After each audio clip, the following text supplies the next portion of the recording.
Love makes me treat you the way that I do. Gee, baby, ain't I good to you? There's nothing too good for a girl that's so true. Gee, baby, ain't I good to you? Bought you a fur coat for Christmas, a diamond ring, a Cadillac car, and everything. Love makes me treat you the way that I do. Gee, baby, ain't I good to you?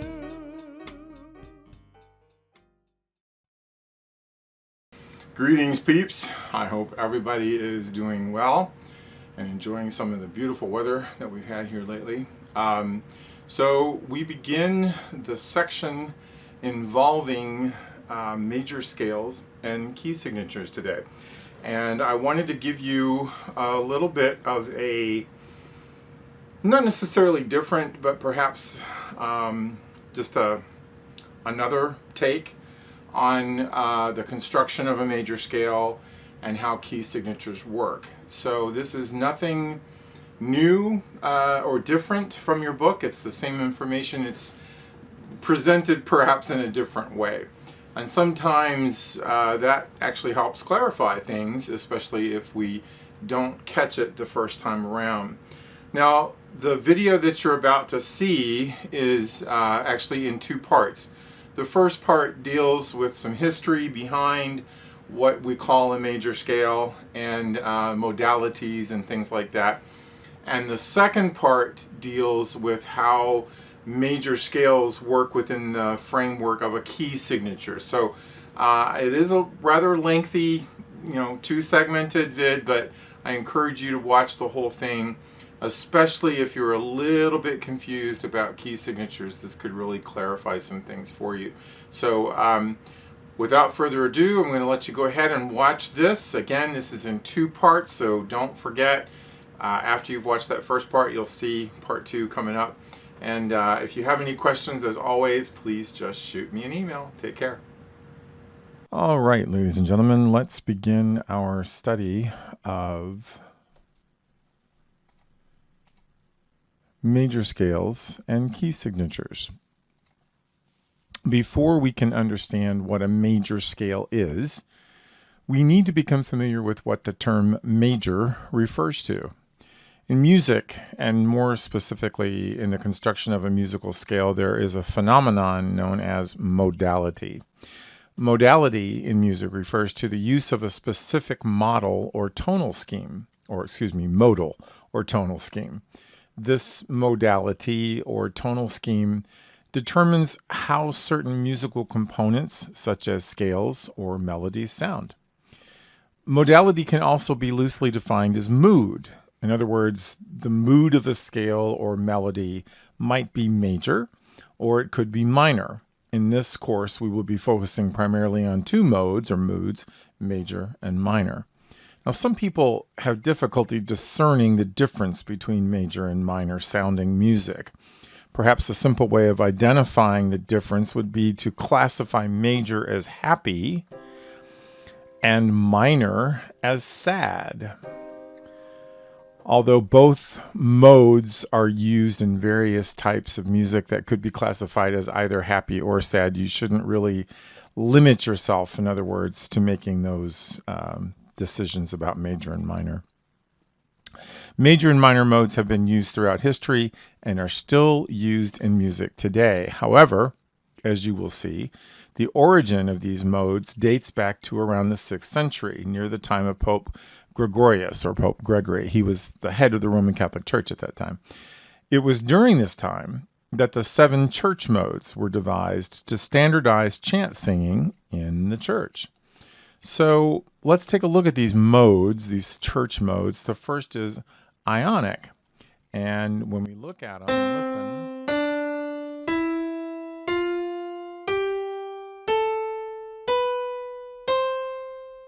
that would be ionic mode. Then we have Dorian.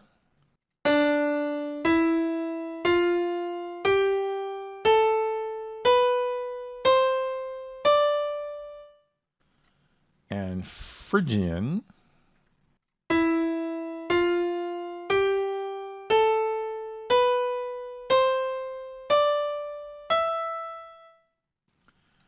And Lydian.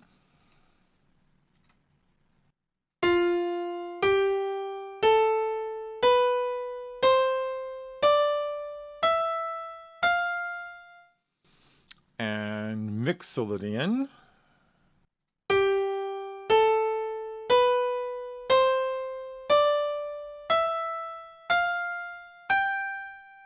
And finally, Aeolian.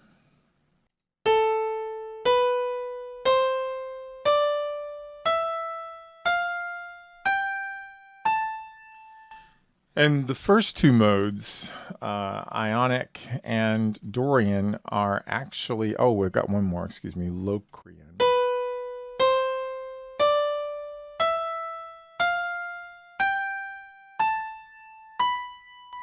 So the first two modes, Ionic and Dorian, are actually what we're focusing on as far as the modes that we're going to be talking about, major and minor. Ionic is a major mode, and Dorian is a minor mode.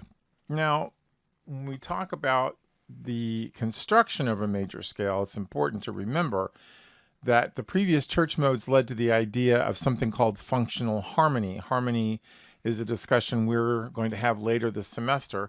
However, the function part, well, that's something we can talk about right now, and it's directly related to the scales. Like the 7 church modes, there are 7 scale degrees, and each of them has a name. First is tonic, or the first tone of a scale. Supertonic, the second tone of a scale. Mediant, which is the third tone of the scale. And by the way, the mediant is what can make a scale major or minor. We'll talk about that more in a later discussion. And then subdominant, the fourth tone of a scale. Dominant, the fifth tone of a scale, and one of the most stable tones of a major scale. Submediant, the sixth tone. Leading tone, the seventh tone of a scale, and this is one of the most powerful tones because it pulls the ear towards tonic. Okay, so we're going to need a staff, obviously. And with the staff, we're going to need a clef symbol. So in this case, why don't we just go ahead and use the treble clef? It's probably the most familiar to many of us. And we're going to start a scale, and let's start our scale on middle C. So we're going to need a ledger line below the staff where middle C would be. And there it is. And then we need the 7 other tones to the scale, because every major scale has 8 tones. So there they are, from C to C, okay? And there you can see there are 8 of these tones.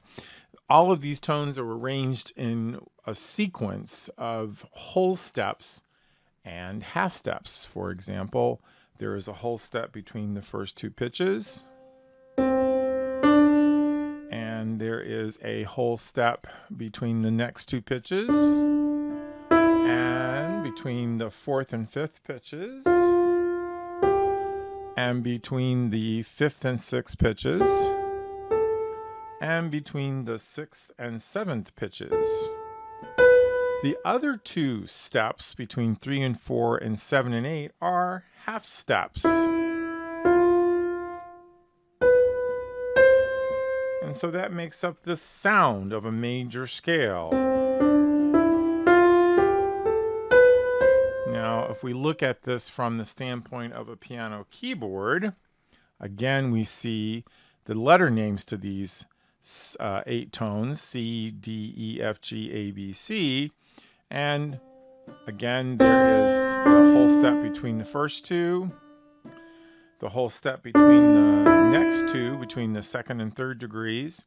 And here is that half step between E and F. And then we have another whole step between the next 2, 4th and 5th, F and G. And then we have another whole step between G and A. And another whole step between A and B. And then finally that final half step between B and C.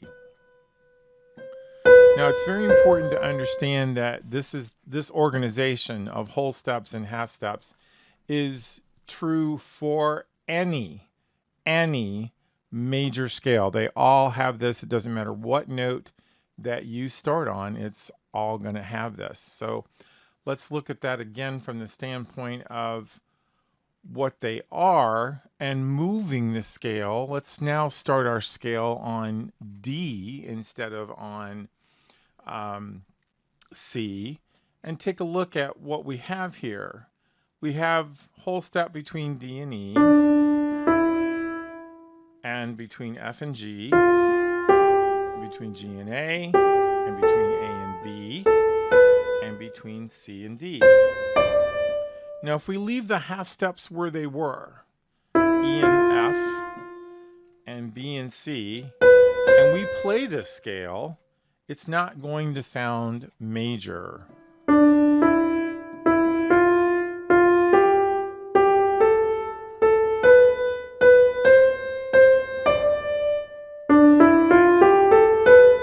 Excuse me.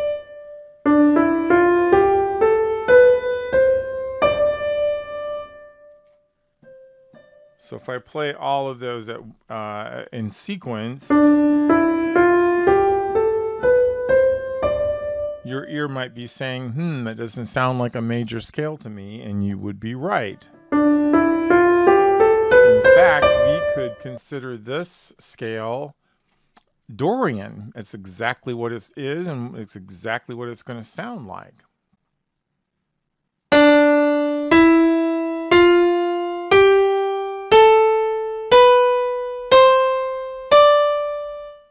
Okay, so if we move those half steps to where they're supposed to be, between the 3rd and the 4th degree and the 7th and 8th degree, now we no longer have a minor scale, but we have a major scale. And we have that whole step between the first 2 pitches and between the second 2 pitches, 2nd and 3rd degree. And now, because of that F sharp, we have a half step between the 3rd and 4th degree. And then the rest would be as before. Whole step because of the C sharp. And then finally that last 2 half step between C sharp and D. So that gives us this sequence of whole steps and half steps that every single major scale must have. So understand, as long as there is a half step between the 3rd and 4th degree and a half step between the 7th and 8th degree, it must be a major scale. Now, if we think about this in terms of what your textbook is going to be asking you on your midterm, it may say, put the correct accidentals in this scale to make it a major scale. And so you would need to probably look at a piano keyboard to make that determination as to where the accidentals need to go in order to create this sequence of whole steps and half steps. Okay. And that's where they would go, between the 3rd and 4th degree. And between the 7th and 8th degree, that's where the half steps would need to go. So give yourself some time to consider this and where these accidentals should be placed. Now, if we take the accidentals away, once again, we do not have a major scale. It's only when they're present that we have a major scale. But let's look at a different scale. Let's look at this scale that is going to start not on just G, but it's actually going to start on G flat. So look at that. Look at all those flats. G flat, A flat, B flat, C flat, D flat, E flat, F natural, and G flat. But that to your ears should sound major. And indeed it is. Now, think about this. If you were to compose a piece of music and you wanted to compose it in this tonal scheme of starting on G flat and ending on G flat, including all these notes, every time you came to a G, you'd have to put a flat symbol by it, an A, a flat symbol, a B, a flat symbol, and so on, which is rather tedious when you think about it. But that's the only way that this major tonality will work. That's the only way you're going to get a half step between the 3rd and 4th degrees and a half step between the 7th and 8th degrees, as is outlined both on the staff and in this keyboard that we have down here. But there's an easier way. We can take all of those accidentals and move them all the way over to the left, and now we have a key signature. Here is a key signature. This tells us which notes are to be flat and sharp. In other words, every time we come to a B, it's supposed to be flat. An E, flat, A, flat, D, flat, G, flat, C, flat, and so on. And so when if we play this piece the way this is written, that's exactly what we're going to hear, a major scale.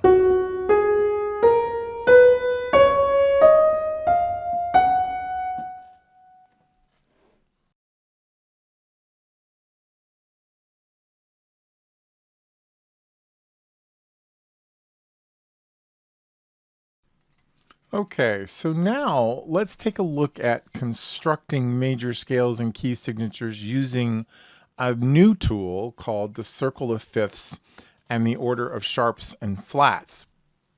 So this thing here, this circle, it's got letters around it and numbers around it and the flat symbol and a sharp symbol, is known as the circle of fifths. Why fifths? Well, let's take a look at that. If you start on C and you go clockwise to G, think about it, C, D, E, F, G, that's 5 tones, G to D. G, A, B, C, D, another 5, and so on. So that's why they call it this circle of fifths. Now, its use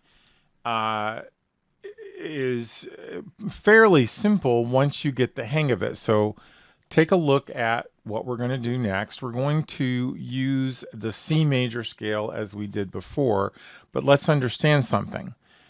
Notice how when we look at the top of the wheel, like we're looking at 12 o'clock noon on a clock or midnight on a clock, notice how C is related to 0. In other words, no flats or sharps. There are no accidentals in the key of C. So when we play a C major scale, just starting on middle C and working our way up, we don't have to put any accidentals in to make that major scale work. It works because of the virtue of the placement of the pitches as they are. And there you can see that's where the half steps occur, right? Between the 3rd and 4th degree and the 7th and 8th degree. Now, if we go around the circle of fifths to the right, going clockwise, to the first letter, G, notice how it is associated with the number 1, meaning that we have 1 accidental, and since we're looking at the sharp side, that would be 1 sharp. Once again, there's C, no accidentals, right?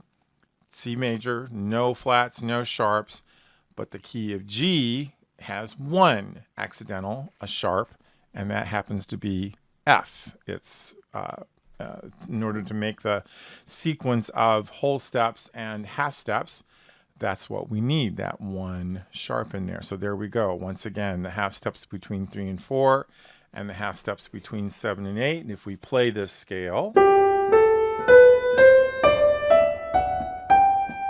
that's what we get. If I take out that 1 sharp, it changes the color of the scale. Notice how we're not placing that accidental this time by the note itself. it's actually in the key signature. Okay, let's continue on around to the next one where we have two accidentals, and that would be F sharp and C sharp. And here we go. We have a major scale built on D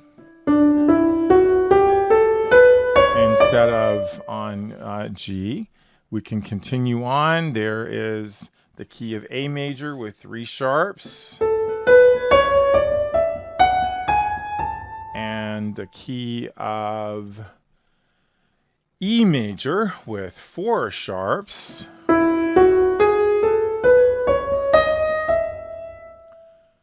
And the key of B major with 5 sharps.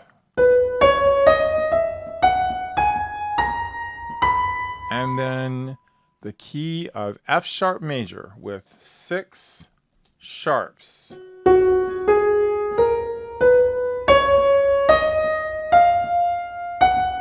Okay, so it might look a little daunting, but it's actually pretty easy. Now I'm going to give you another tool to help you with construction, but we've looked at the sharp side of the scale. Let's zero everything out back to C major. Now let's go to the counterclockwise direction of our circle of fifths over to the first one, to the number 1, and we have the 1 flat, right, which is B. That gives us the F major scale. If we continue on to 2 flats, B flat and E flat, this gives us the B flat major scale.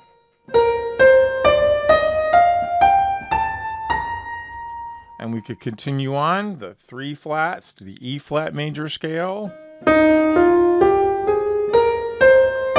And 4 flats, the A flat major scale. And 5 flats, the D flat major scale. Now, by the way, folks, I am making these scales fit within the 5 lines and 4 spaces, but I could have started on any note on the staff. I could have, for example, for D, I could have started on this D, or I could have started on D in the bass clef, but I'm trying to make it as easy to read and understand as possible. And then finally, 6 flats, G flat major.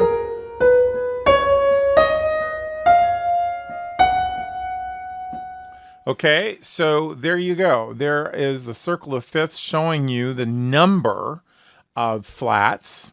I've got the scales there for you, but this doesn't tell you what notes are flat or what notes are to be sharped, okay? The circle does not tell you that. It just tells you the number that you have to use. So the next tool that we're going to take a look at is called the order of flats, or the order of sharps.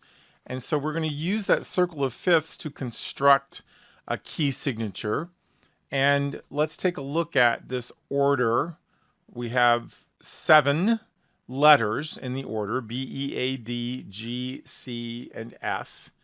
And we'll call this the order of flats. This is how this works. This is the order of the accidentals as they appear in that key signature. Now, let's pull up our trusty circle of fifths here, and let's take a look at the first flat key. Okay, so we're going to the left side of the circle, and the first flat key is F, and it only has 1 flat.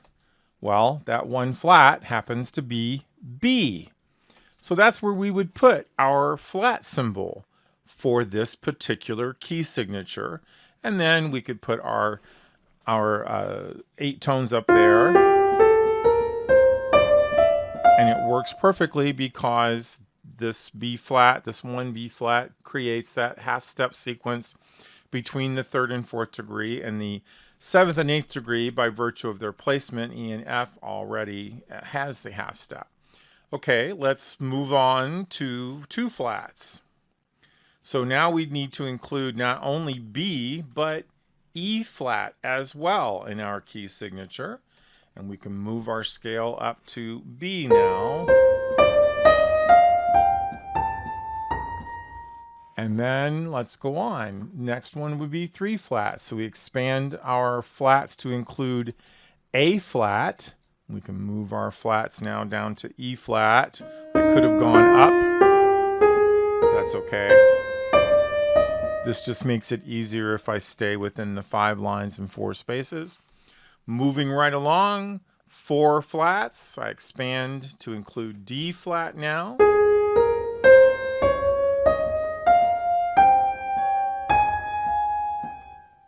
And moving on to 5 flats, we expand to include G flat. Now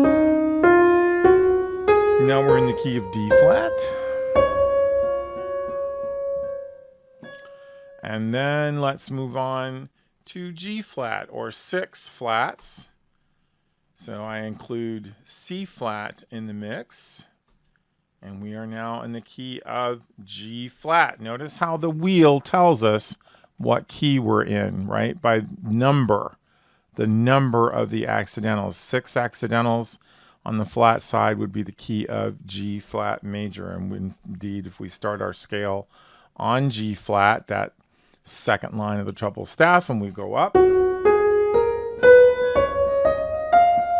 indeed have the key of G flat major. Okay, now we zero things back out to C, no flats or sharps. This time, let's talk about using this order to take a look at how this changes. Note how I went up to E flat in the key signature, right? That's the inclusion of that second flat. Then we go down to A, to the key of E flat, right? And then we're going to go up to D flat. Notice how this arrows show you the direction that the flat signs go. And it shows you where we are on the circle as well as where the flats go. Now, yes, I could go to 7 flats. There is a key signature that has 7 flats in it. That would be the key of C flat major, but we're not going to worry about that today. We're just going to examine how these scales and key signatures are put together and how we can use the circle of fifths and order of sharps and flats to assist you in identifying and perhaps placing accidentals on your midterm exam. Now, this circle of fifths and order of flats and sharps is available to you on our e-learning site in the Useful Stuff module. So just take a look at it. You can print that off and keep it with you as you are taking your midterm. Okay, so let's now look at the order of sharps. And let's go to the first sharp, 1 sharp. And if we look at the order, the 1 sharp, the first sharp is going to be F sharp. So we would place a sharp on the top line. That would give us the half step and whole step sequence we need to create a G major scale. 2 sharps, notice how the sharps move differently or appear differently than the flats do. We went down to the C sharp, right, to include it. We have 2 sharps. We'll begin on D. That is where we are on the circle of fifths, right? 2 is associated with the letter D.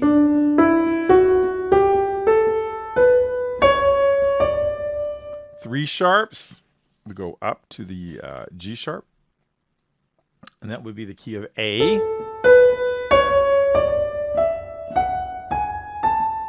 And then 4 sharps, the key of E.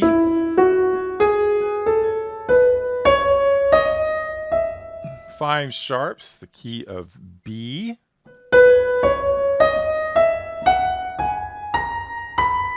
And 6 sharps, the key of F sharp.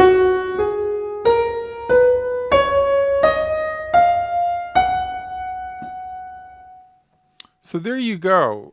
You have a wonderful view of how the circle of fifths and the order of sharps and flats work for you to identify and construct key signatures and place accidentals where they need to go. So I hope this has been helpful to you and that you'll be able to use it to prepare yourself for the midterm. We'll be talking to you soon, and good luck. And if you have any questions, as always, just shoot me an email.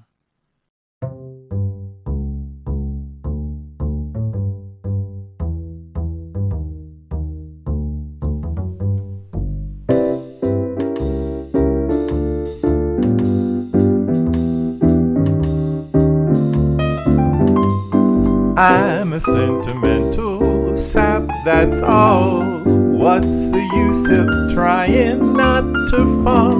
I have no will, you made your kill, 'cause you took advantage of me.